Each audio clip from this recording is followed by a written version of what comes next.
সম্মানিত দর্শক, আজকে যে বিষয়টি নিয়ে আলোচনা করব সেই প্রসঙ্গটি মূলত একটি টেলিভিশন টকশোতে আলোচনা করতে গিয়ে এসে যায়। শিরোনামটি বেশ চমকপ্রদ। প্রসঙ্গটা এসেছিল যে আমেরিকার কতিপয় কূটনীতিবিদ সম্প্রতি ডক্টর মোহাম্মদ ইউনূসের সঙ্গে দেখা করেছেন। তাদের মধ্যে কি আলাপ আলোচনা হয়েছে তা নিয়ে নানা রকম স্পেকুলেশন হচ্ছে। কেউ বলার চেষ্টা করছেন যে ডক্টর মোহাম্মদ ইউনূসকে একটি ইনক্লুসিভ নির্বাচন করার জন্য ডোনাল্ড ট্রাম্প প্রশাসনের পক্ষ থেকে চাপ দেওয়া হচ্ছে। এটা সত্য বা মিথ্যা আমরা বলতে পারবো না। এর কারণ হলো যে ডক্টর মোহাম্মদ ইউনূসের দপ্তর থেকে তার প্রেস সচিব বা অন্য কোনো গুরুত্বপূর্ণ ব্যক্তি এ ব্যাপারে কোনো কথা বলেনি। আমাদের সামাজিক মাধ্যমগুলো এই মুহূর্তে অত্যন্ত শক্তিশালী এবং স্পষ্টতই সামাজিক মাধ্যমে যারা আওয়ামী লীগপন্থী কন্টেন্ট ক্রিয়েটর রয়েছেন তারা ডক্টর মোহাম্মদ ইউনূসের সঙ্গে মার্কিন কূটনীতিবিদদের বৈঠক, তারপর ডক্টর মোহাম্মদ ইউনূসের নিরাপত্তা উপদেষ্টা ডক্টর খলিলুর রহমান তার কাতার ভ্রমণ, দিল্লি ভ্রমণ, আমেরিকা ভ্রমণ নিয়ে নানা রকম ন্যারেটিভ তারা একের পর এক তৈরি করে যাচ্ছেন। তো তাদের বক্তব্য হলো যে আমেরিকা বা ট্রাম্প প্রশাসন মূলত ডক্টর মোহাম্মদ ইউনূসের প্রতি একটা চাপ প্রয়োগ করার জন্য এই একবার খলিল সাহেবকে ডেকে নিচ্ছেন, একবার তার রাষ্ট্রদূতকে পাঠাচ্ছেন, হোয়াট এভার মেবি।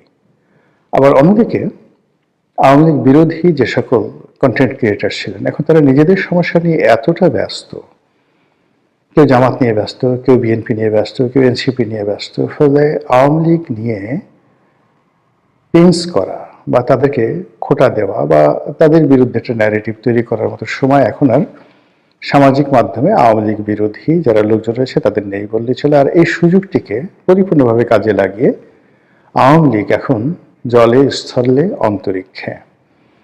তারা একদিকে ডক্টর মোহাম্মদ ইউনূস, অন্যদিকে জামাতের যারা লোকজন রয়েছেন, অন্যদিকে এনসিপির যারা লোকজন রয়েছেন, এমনকি জুলাই আগস্ট বিপ্লব নিয়েও নানা রকম ন্যারেটিভ তৈরি করে ফেলেছে। ইতিমধ্যে যে ঘটনাগুলো ঘটেছে তা হলো যে জুলাই বিপ্লব, জুলাই আন্দোলনের পক্ষের যে কর্তা ব্যক্তি যারা ছিলেন তাদের বিরাট অংশকে আমরা এখন দেখতে পাচ্ছি না। আপনারা কি গত 1 মাসে জনাব ফরহাদ মাজাহারের কোনো বক্তব্য শুনেছেন? শুনেননি। কিংবা সরকারে খুব প্রভাবশালী দুজন ব্যক্তিত্ব, জনাব নাহিদ ইসলাম, তিনি বের হয়ে এসে এনসিপি করলেন। এখন নাহিদ ইসলামকে নিয়ে আর তেমন মাতামাতি নেই। জনাব মাহফুজ, যিনি তথ্যমন্ত্রীর দায়িত্ব ছিলেন বা মন্ত্রণালয়ের দায়িত্ব ছিলেন তিনি, আর আসিফ মাহমুদ সজীব ভুইয়া, বাংলাদেশ প্রতিষ্ঠিত হওয়ার পর কোনো একক ব্যক্তি যদি একাধিক মন্ত্রণালয় নিয়ন্ত্রণ করে যাকে বলা হয় প্রভাব প্রতিপত্তির একটা ইতিহাস তৈরি করতে পারে, তো সেই ভদ্রলোক সেই কাজটি করেছেন। এখন তিনিও এই নির্বাচন উপলক্ষে মন্ত্রিপরিষদ থেকে পদত্যাগ করে রীতিমতো একটা বেহাল দশায় পথে ঘাটে ঘুরে বেড়াচ্ছেন। নির্বাচনের মাঠ কতটা জটিল, কতটা কঠিন এবং কতটা নির্মম এখন যারা নির্বাচনের মাঠে ঘুরে বেড়াচ্ছেন, সেটা হাসনাত আবদুল্লাহ বলেন, শেরজিজ বলেন, তাসনিম যারা বলেন, কিংবা নাসিরউদ্দিন পাটোয়ারি, তারা হাড়ে হাড়ে টের পাচ্ছেন যে রাজনীতি কাকে বলে, ইলেকশন কাকে বলে। তো সরকারি মদদে রাজনীতি করা বা সরকারি মদদে প্রতিপক্ষকে গালাগাল দেওয়া আর নির্বাচনের ময়দানে প্রতিপক্ষকে মোকাবেলা করা যে কত কঠিন এবং বাস্তবতা তা এখন তারা হাড়ে হাড়ে টের পাচ্ছেন। তো এই অবস্থায় আওয়ামী লীগকে আক্রমণ করা, শেখ হাসিনাকে খোঁটা দেওয়া বা অন্য কোনো বিষয়, এটা নিয়ে মূলত এই গত 17 মাসে যারা ব্যস্ত ছিলেন তাদের এই মুহূর্তে কোনো সময় নেই। বিএনপির অন্তর্দ্বন্দ্ব, কলহ, বিবাদ চূড়ান্ত পর্যায়ে। জনাব তারেক রহমান সাহেব আসছেন, বিরাট একটা আবহ তিনি তৈরি করছেন এবং ক্রমশ তিনি ধীরে ধীরে তিনি যে একজন সাধারণ নাগরিক, সাধারণ ভোটার, সাধারণ এমপি প্রার্থী কিংবা ধরুন বিএনপির চেয়ারপারসন বা চেয়ারম্যান, এই পদের বাইরে তার যে কোনো সুপারম্যানশিপ নেই, তার হাতে কোনো জাদুর বাক্স নেই, কাঠি নেই, এটি ক্রমশ এই মুহূর্তগুলো কেটে যাচ্ছে এবং তিনি খুব সাধারণ একজন মানুষ রূপে সমাজে বিচরণ করছেন এবং তাকে কেন্দ্র করে যে গত কয়েকদিন, ধরুন অলমোস্ট 10 দিন, তিনি এলেন ডিসেম্বরের 25 তারিখে। সেখান থেকে জানুয়ারির 5 তারিখ পর্যন্ত তাকে কেন্দ্র করে যে ভাইবটি ছিল, এটি এখন কমতে কমতে কমতে কমতে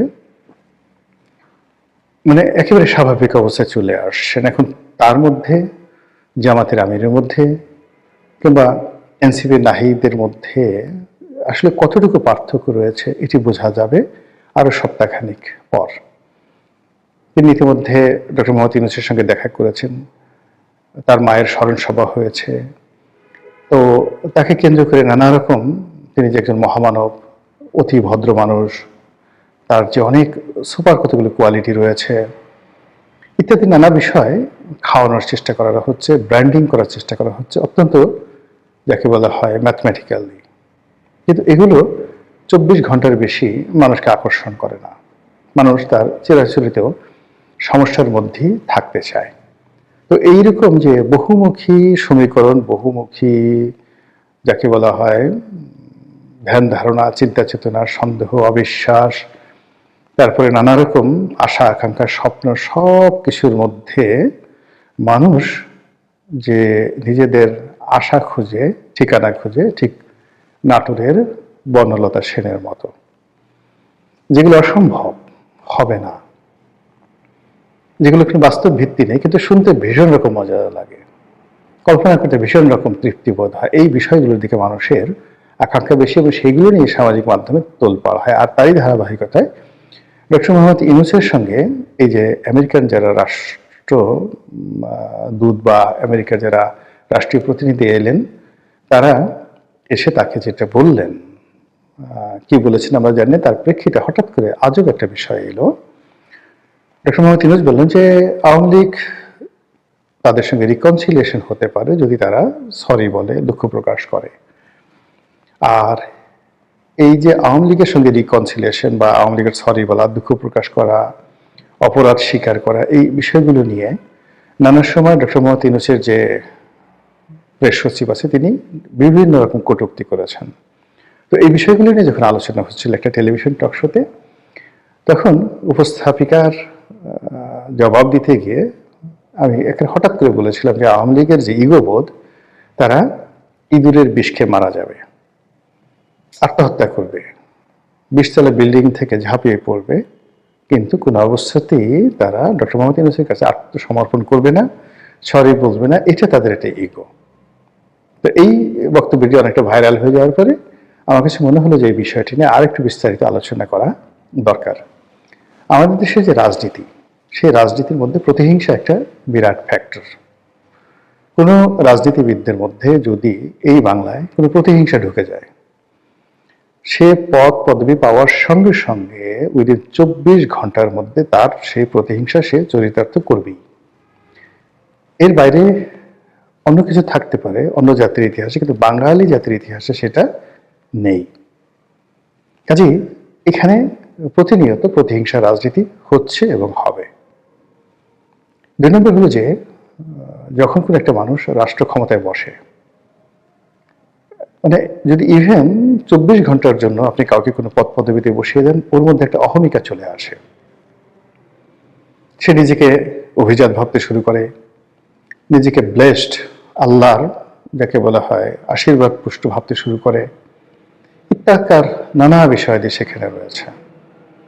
তো সেই দিক থেকে আওয়ামী লীগ সেই 1954 থেকে কখনো রাজপথ কাঁপিয়েছে, কখনো রাজপ্রাসাদ কাঁপিয়েছে, কখনো সিংহাসন কাঁপিয়েছে, বহু ভালো কাজ করেছে, বহু মন্দ কাজ করেছে। তো এই কাজ করতে গিয়ে তাদের একটা ধারণা যে তাদের সঙ্গে বিট করার মতো বা তাদের পাশাপাশি বসার মতো এই পাক ভারত উপমহাদেশে যদি কোনো দল থাকে, সেটা কংগ্রেস হতে পারে, সেটা মুসলিম লীগ হতে পারে, যদি কোনো ব্যক্তিত্ব থাকে সেটা জুলফিকার আলী ভুট্টো হতে পারে, কায়েদ আজম মোহাম্মদ আলী জিন্নাহ হতে পারে, পণ্ডিত জওহরলাল নেহরু এবং তার বংশধররা হতে পারে। এইরকম একটা অহমিকা বোধ তাদের মধ্যে কাজ করে। এটাকে আমি অহংকার বলতে পারি, দাম্ভিকতা বলতে পারি, কিন্তু আওয়ামী লীগ এটাকে মনে করে তাদের এটা লিগেছি। এবং আপনি দেখবেন আওয়ামী লীগের লোকজন কথায় কথায় তাদের নেত্রীকে বঙ্গবন্ধু কন্যা, গণতন্ত্রের মানুষ কন্যা ইত্যাদি নানা রকম উপাধি দিয়ে মূলত যে কাজটি করতে চায় যে তাদের নেত্রীর সমপর্যায়ের সামাজিক মর্যাদা, রাজনৈতিক মর্যাদা, পারিবারিক ঐতিহ্য, এই কোনো জিনিসই অন্য কারোর নেই। তো সেই দিক থেকে ডক্টর মোহাম্মদ ইউনূসকে তারা তাচ্ছিল্য করে। কিভাবে করে? এই যে ৬,০০০ টাকা বেতন পেতেন, মানে ডক্টর মোহাম্মদ ইউনূস যখন গ্রামীণ ব্যাংকের ম্যানেজিং ডিরেক্টর ছিলেন যে সময়টিতে, তখন আসলে ৬,০০০ টাকার কিন্তু অনেক দাম, খুবই দাম। উনি এমডি হয়েছেন যে সনে, সরকারি বেতন পেতেন ৬,০০০ টাকা। তখন হয়তো বিসিএস স্টার্টিংয়ে ৭৫০ টাকা স্কেল ছিল।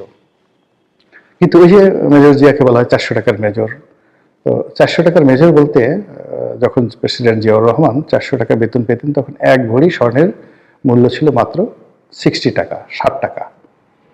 তো সেই ৬০ টাকা যদি ভরি হয়, ৪০০ টাকাতে তিনি কয় ভরি স্বর্ণ পেতেন? এখন মানে ২.৫ লাখ টাকা করে স্বর্ণের ভরি। তো তার বেতন এই জমানাতে কত টাকা হতো?